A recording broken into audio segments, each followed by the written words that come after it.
നമസ്കാരം. G Sudhakaran CPM വിടാനൊരുങ്ങുന്നു. ഇതാണ് ഇപ്പോൾ കഴിഞ്ഞ കുറച്ച് ദിവസമായി നടക്കുന്ന ചർച്ചകൾ. ജി സുധാകരൻ്റെ തൊട്ടടുത്തായി അമ്പലപ്പുഴ ഏരിയ സമ്മേളനം വിളിച്ചപ്പോൾ പോലും ജി സുധാകരനെ അവിടേക്ക് ക്ഷണിച്ചിരുന്നില്ല. അവിടൊപ്പം കഴിഞ്ഞ ദിവസം നമുക്കറിയാം ബിപിൻ സി ബാബു എന്ന CPM പ്രവർത്തകൻ പാർട്ടി വിട്ടപ്പോൾ ആ സമയത്ത് മാധ്യമങ്ങളോട് അദ്ദേഹം പറഞ്ഞത് പാർട്ടിയിൽ നിരവധി അസംതൃപ്തരുണ്ട്, അത്തരം ആളുകളെല്ലാം പാർട്ടി വിടാനായി ചിന്തിക്കുന്നു, പാർട്ടി വിടാൻ തയ്യാറെടുക്കുന്നു എന്നുള്ള തരത്തിലാണ്. എന്നാൽ ജി സുധാകരൻ എന്ന നേതാവ് ഒരു കാലത്ത് നമ്മുടെ പൊതുമരാമത്ത് വകുപ്പ് മന്ത്രിയായി ഒട്ടേറെ പ്രസിദ്ധി ആർജിച്ച ഒരാൾ, അല്ലെങ്കിൽ ഒരുപാട് അദ്ദേഹത്തിൻ്റെ പ്രവർത്തനങ്ങളിലൂടെ ജനങ്ങൾക്ക് ഒരുപാട് മതിപ്പ് അദ്ദേഹത്തിനുണ്ടായിരുന്നു. ദേവസ്വം ബോർഡിൽ അദ്ദേഹം ഭരിക്കുന്ന കാലഘട്ടത്തിലുമൊക്കെ സാധാരണക്കാരിൽ സാധാരണക്കാരനായി ജീവിക്കാൻ എക്കാലവും ശ്രദ്ധിച്ചിരുന്ന ഒരു നേതാവ്. അല്പം പിടിവാശിയും അല്പം ആരുടെ മുഖത്ത് നോക്കിയും എന്തും വെട്ടി തുറന്ന് പറയാൻ ചങ്കുറപ്പുമുള്ള ഒരു രാഷ്ട്രീയ നേതാവ് തന്നെയാണ് ജി സുധാകരൻ. അതിനിപ്പോൾ അദ്ദേഹം പാർട്ടി വിട്ടു പോയാലും ശരി, മറ്റൊരു പാർട്ടിയിൽ അംഗത്വം എടുത്തിരുന്നാലും ശരി, ഈ അഭിപ്രായമായിരിക്കും ഏറെ പേർക്കും ഉണ്ടാവുക.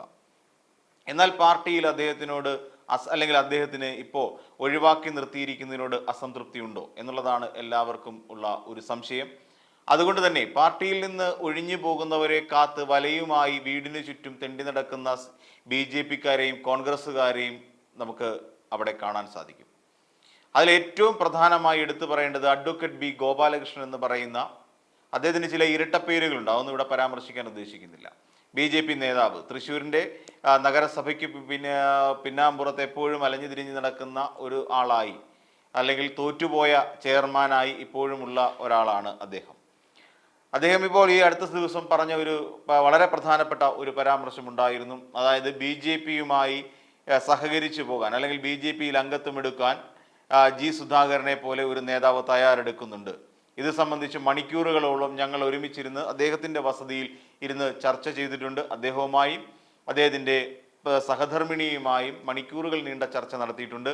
ആ സമയത്തെല്ലാം അവർ രണ്ടുപേരും പാർട്ടിയിലേക്ക് BJP-യിലേക്ക് എത്തുന്നതിന് വേണ്ടിയിട്ടുള്ള തയ്യാറെടുപ്പുണ്ട് എന്ന് മനസ്സുകൊണ്ട് അറിയിക്കുകയും ചെയ്തിരുന്നു എന്നൊരു വെളിപ്പെടുത്തൽ വരുന്നുണ്ട്. അങ്ങനെ പാർട്ടിയിൽ അസംതൃപ്തരായി അസന്തുഷ്ടരായി നടക്കുന്നവരെ ചാക്കിട്ട് പിടിക്കാൻ, അല്ലെങ്കിൽ നിങ്ങൾക്കെല്ലാവർക്കും BJP-യുടെ കഥകൾ തുറന്നിട്ടിരിക്കുകയാണ് എന്നുള്ളൊരു പ്രസ്താവനയുമായി K. സുരേന്ദ്രനും പതിഞ്ഞ് ഒരിടത്തിരിപ്പുമുണ്ട്. ജി സുധാകരൻ നല്ലൊരു വ്യക്തിയാണെന്നും ജി സുധാകരനുമായി ഇന്ന് വരെ എനിക്ക് കൊമ്പ് കോർക്കേണ്ടി വന്നിട്ടില്ലെന്നും, ചില ആശയഭിന്നതകൾ ഉണ്ടെങ്കിൽ പോലും അദ്ദേഹത്തോട് ഒരിക്കൽ പോലും എനിക്ക് തർക്കിക്കേണ്ടി വന്നിട്ടില്ലെന്നും ഒക്കെ പറഞ്ഞുകൊണ്ട് VD സതീശനും അതിൻ്റെ പരിയമ്പറത്ത് തന്നെയുണ്ട് എന്ന് പറയാതിരിക്കാൻ കഴിയില്ല. ഇതാണ് ഇപ്പോൾ നിലവിലത്തെ സാഹചര്യം. കഴിഞ്ഞ ദിവസം KC വേണുഗോപാൽ അവിടെ പോയി കണ്ടിരുന്നു. KC വേണുഗോപാൽ, അതായത് ഈ സമ്മേളനമൊക്കെ നടക്കുന്നത്, ഇത് വിവാദമായി കൊഴുത്തു നിൽക്കുമ്പോൾ ബിപിൻ സി ബാബു പാർട്ടി വിട്ട് BJP-യിൽ അംഗത്വം എടുത്തതിനൊക്കെ ശേഷം കഴിഞ്ഞ ദിവസങ്ങളിൽ KC വേണുഗോപാൽ അദ്ദേഹത്തിൻ്റെ ജി സുധാകരൻ്റെ വീട്ടിലേക്ക് പോയി ഏകദേശം ഒരു 5-10 മിനിറ്റ് അവിടെ സ്പെൻഡ് ചെയ്ത് കാണും. ഈ സമയത്തെല്ലാം അപ്പോഴേക്കും തന്നെ മാധ്യമപ്രവർത്തകരുടെ ഒരു പട തന്നെ KC വേണുഗോപാൽ എന്താണ് പറയുന്നത് എന്നുള്ളതിനെക്കുറിച്ച് അന്വേഷിക്കാൻ വേണ്ടി എത്തിയിരുന്നു. KC വളരെ തന്ത്രപരമായി അതിൽ നിന്നെല്ലാം ഒഴിഞ്ഞു മാറി. KC പറഞ്ഞത്, ഞങ്ങൾ സൗഹൃദ സന്ദർശനം മാത്രമാണ്, ഞങ്ങൾ രാഷ്ട്രീയമൊന്നും ചർച്ച ചെയ്തിട്ടില്ല, അല്ലാതെ ഈ വരവിന് പിന്നിൽ യാതൊന്നുമില്ല. കാര്യം അദ്ദേഹം സുഖമില്ലാതിരുന്ന അപ്പോൾ പലപ്പോഴും വിളിച്ചന്വേഷിച്ചിരുന്നു. ഇപ്പോൾ അദ്ദേഹം രോഗമുക്തി നേടി. അപ്പോൾ ആ കാര്യങ്ങളൊന്ന് കാണാനും അദ്ദേഹത്തോട് കുറച്ചു നേരം സംസാരിക്കാനും വേണ്ടി മാത്രമാണ് എന്ന് KC വേണുഗോപാൽ അക്കമിട്ട് പറയുകയും ചെയ്തു. അതോടുകൂടി മാധ്യമപ്രവർത്തകർക്ക് തൃപ്തിയായില്ല. അദ്ദേഹം പാർട്ടിയിലേക്ക് CPM വിട്ടിട്ട് എപ്പോഴെങ്കിലും ഉടൻ തന്നെ കോൺഗ്രസ് പാർട്ടിയിൽ അംഗത്വം എടുക്കുമോ എന്നറിയാനായിരുന്നു എല്ലാവരുടെയും ത്വര. അങ്ങനെ വീണ്ടും ജി സുധാകരൻ പുറത്തേക്ക് വരുമ്പോൾ വീണ്ടും മാധ്യമപ്രവർത്തകർ ഓടിച്ചെന്ന് അദ്ദേഹത്തോട് ചോദിക്കുന്നു എന്തായിരുന്നു അദ്ദേഹത്തിൻ്റെ സന്ദർശന ഉദ്ദേശം. അതിനും വ്യക്തമായി ജി സുധാകരൻ മറുപടി പറയുന്നു, ഞങ്ങൾ തമ്മിൽ രാഷ്ട്രീയമൊന്നും ചർച്ച ചെയ്തിട്ടില്ല, ഞങ്ങൾ സംസാരിച്ച് അദ്ദേഹം എൻ്റെ ഒരു സുഹൃത്താണ്, വേറെ പാർട്ടിയാണെങ്കിൽ പോലും ഞങ്ങൾ ഒരുപാട് കാലം നിയമസഭയിൽ ഉണ്ടായിരുന്നതാണ് ഒരുമിച്ച്. ആ ഒരു സ്നേഹത്തിൻ്റെ, ആ ഒരു ബന്ധത്തിൻ്റെ പുറത്താണ് അല്ലെങ്കിൽ അദ്ദേഹം എന്നെ ഇവിടെ കാണാൻ വന്നത്. സുഖവിവരം അറിയാൻ വേണ്ടി വന്നതാണ്. രോഗബാധിതനായിരുന്ന കാലഘട്ടത്തിലും അദ്ദേഹം വിളിച്ചന്വേഷിക്കുമായിരുന്നു, വന്ന് കണ്ടിരുന്നു, അതിനുശേഷം ഇപ്പോൾ വന്ന് കാണുന്നു എന്നുള്ള തരത്തിൽ അദ്ദേഹം മറുപടി മാധ്യമപ്രവർത്തകർക്ക് നൽകുകയും ചെയ്തു. ഇനിയിപ്പോൾ ഒരു മടക്കമുണ്ടോ എന്ന് ചോദിച്ചാൽ അതിൽ എന്തിനാണ് എനിക്ക് അസംതൃപ്തി എന്നുള്ള തരത്തിലാണ് ചോദ്യം.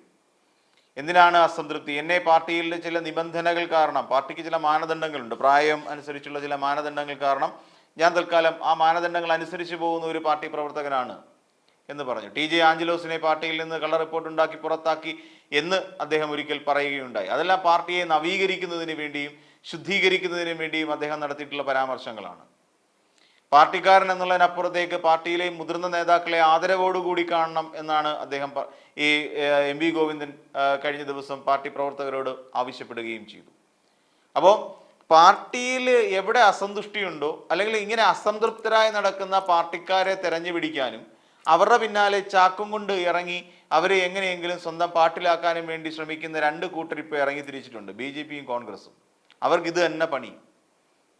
എവിടെയൊക്കെ അസന്തുഷ്ടരുണ്ടോ എന്ന് അന്വേഷിച്ച് നടക്കുന്ന കൂട്ടത്തിലാണ്.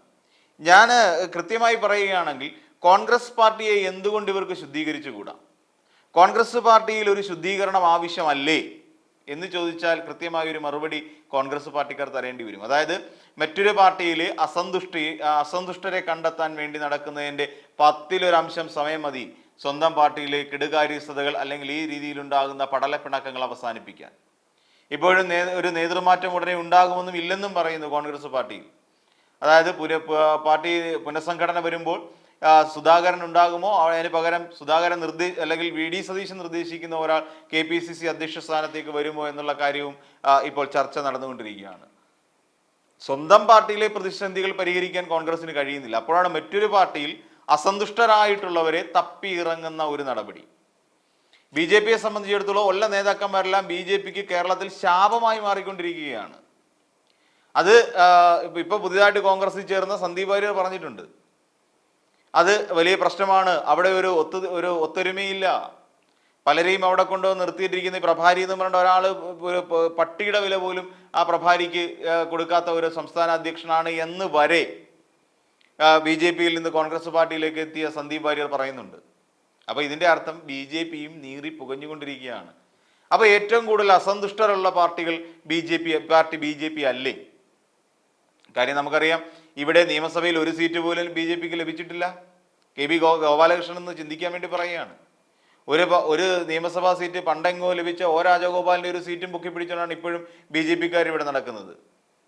വോട്ട് വർധന ഉണ്ടായിട്ടുണ്ടാവും. അത് ശോഭാ സുരേന്ദ്രൻ മത്സരിച്ചിടത്ത് മാത്രമായിരിക്കും വർധന ഉണ്ടായിട്ടുണ്ടാവുക.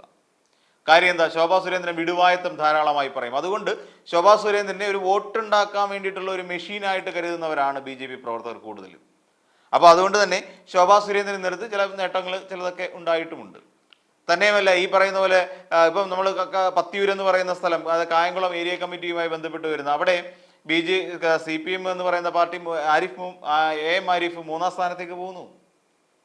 അപ്പോൾ അവിടെ എന്ത് സംഭവിച്ചു എന്ന് ചോദിച്ചാൽ ഇതുപോലെയുള്ള ചളുക്കുകളല്ലേ അവിടുത്തെ പാർട്ടിയുടെ കാര്യങ്ങൾ നോക്കുന്നത്, ബിപിൻ സി ബാബുവിനെ പോലുള്ളവർ. അപ്പം മനസ്സുകൊണ്ട് BJPക്കാരനായി ഇരുന്നു കൊണ്ട് CPMന് വേണ്ടി താഴെ തട്ടിൽ പ്രവർത്തിക്കുന്നതായിട്ട് ഭാവിക്കുന്നു. ലോക്സഭാ തെരഞ്ഞെടുപ്പിൽ ബിപിൻ സി ബാബു എന്താ ചെയ്തത്? പോയി നാമനിർദ്ദേശ പത്രിക മേടിച്ചു കളഞ്ഞു. അപ്പം ഇങ്ങനെയുള്ള ചില കുടില തന്ത്രജ്ഞന്മാർ പാർട്ടിയുടെ കീഴ്ഘടകങ്ങളിൽ കിടന്ന് കളിക്കുന്നുണ്ട്. അപ്പോൾ ഇങ്ങനെ കളിക്കുന്നവരാണ് മിക്കവാറും BJPയുമായി ഒരു അന്തർധാര ഉണ്ടാക്കിയെടുക്കുന്നത്. ഇപ്പൊ അതിനുശേഷം എത്ര കാലത്തിന് ശേഷമാണ് വളരെ പെട്ടെന്ന് തന്നെ ബിപിൻ സി ബാബു BJPയിൽ അംഗത്വം എടുത്തില്ലേ? എടുത്തിട്ടുണ്ട്, എടുത്തു കഴിഞ്ഞു അല്ലെ? അപ്പം ഇങ്ങനെയുള്ള നിരവധി സംഭവങ്ങൾ നമ്മുടെ കേരളത്തിൽ അരങ്ങേറിക്കൊണ്ടിരിക്കുന്നു. അപ്പോൾ BJPയെ സംബന്ധിച്ചിടത്തോളം BJPയിലുള്ളതെല്ലാം കറിവേപ്പിലകളാണ്. എവിടെയെങ്കിലും ഒരു വോട്ട് ശതമാനം വർദ്ധിപ്പിക്കുന്നു. ഇപ്പൊ ശോഭാ സുരേന്ദ്രനെ തന്നെ ഉദാഹരണം എടുക്കാം. ശോഭാ സുരേന്ദ്രൻ പാലക്കാട് വോട്ട് ഷെയർ വർദ്ധിപ്പിച്ചു. ശോഭാ സുരേന്ദ്രനെ അവിടെ നിന്ന് 2ാം വട്ടം തഴഞ്ഞിട്ട് ശ്രീധരൻ എന്ന് പറയുന്ന വേറെ എവിടുന്നോ വന്ന് കെട്ടിയിറക്കിയ ഒരു സ്ഥാനാർത്ഥിയെ കൊണ്ട് നിർത്തി. വീണ്ടും ഉപതെരഞ്ഞെടുപ്പ് വരുന്നു. അവിടെയും ശോഭാ സുരേന്ദ്രനെ തഴഞ്ഞിട്ട് അവിടെ ശ്രീകൃഷ്ണകുമാറിനെ കൊണ്ട് നിർത്തി. കഴക്കൂട്ടത്ത് ആറ്റിങ്ങൽ മണ്ഡലത്തിൽ മുന്നേറ്റം ഉണ്ടാക്കി അവിടെ ഇത്തവണ വി മുരളീധരൻ മത്സരിച്ചു. ഇനി ആലപ്പുഴയിൽ ലോക്സഭാ മണ്ഡലത്തിൽ അവിടെ ശോഭാ സുരേന്ദ്രൻ മത്സരിച്ചു.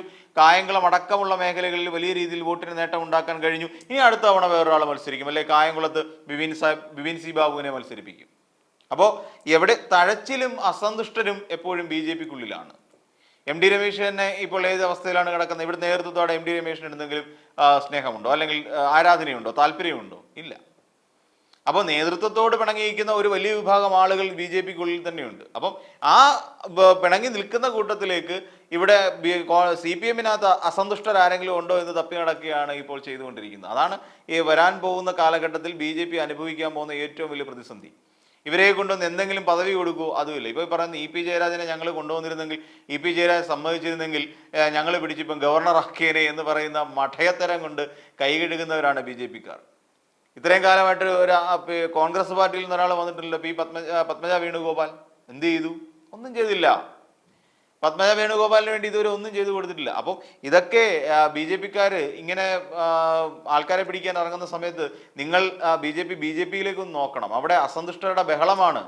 അവിടെ പി കെ കൃഷ്ണദാസും എം ഡി രമേശും ഈ പറയുന്ന പോലെ ശോഭാ സുരേന്ദ്രനും എന്ന് വേണ്ട സകലമാനം കുമ്മനം രാജശേഖരനും ഇവരൊക്കെ പല വഴിക്ക് തിരിഞ്ഞു നിൽക്കുന്ന ആൾക്കാരാണ്. അവരെല്ലാം അസന്തുഷ്ടരാണ് പാർട്ടിയെ സംബന്ധിച്ചിടത്തോളം. അപ്പം അവരെ ഏകോപിപ്പിക്കാനും അവരെ മുന്നോട്ട് കൊണ്ടുപോകാനും അല്ലേ പാർട്ടി ശ്രമിക്കേണ്ടത് എന്ന് കൂടി ചിന്തിക്കേണ്ടിയിരിക്കുന്നു. അപ്പോൾ ജി സുധാകരൻ എന്തായാലും ജി സുധാകരനെ അർഹിക്കുന്ന സ്ഥാനം അല്ലെങ്കിൽ അർഹിക്കുന്ന രീതിയിൽ അദ്ദേഹത്തെ മാനിക്കാനുള്ള കഴിവ് ഇവിടുത്തെ പാർട്ടി പ്രവർത്തകർക്കുണ്ട്.